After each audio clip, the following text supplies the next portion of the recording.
কি বলো দয়া, ভালোই হচ্ছে? হ্যাঁ, কোনো বিশৃঙ্খলা হচ্ছে না? তারপরও যদি কোনো বিশৃঙ্খলা সৃষ্টি হয় তাহলে সাথে সাথেই আমাকে ইনফর্ম করবা। আমি আছি ভিতরে, ঠিক আছে? যে কোনো সমস্যাই হোক না কেন সাথে সাথে আমাকে ইনফর্ম করবা। ওকে চলো।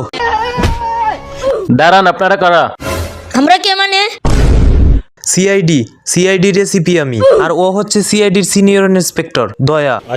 সিআইডি বাংলাদেশে এই নাম প্রথম শুনলাম। তাই এখানে কেন আসছেন? কেন আসছি মানে, নির্বাচনের ডিউটির দায়িত্ব দেওয়া হয়েছে আমাদেরকে বিশৃঙ্খলা এড়াতে। তুমি এটা জানো না? ও, বিশৃঙ্খলা এড়াতে। তাই এখান থেকে যাবি নাকি লাঠির বাড়ি খাবি?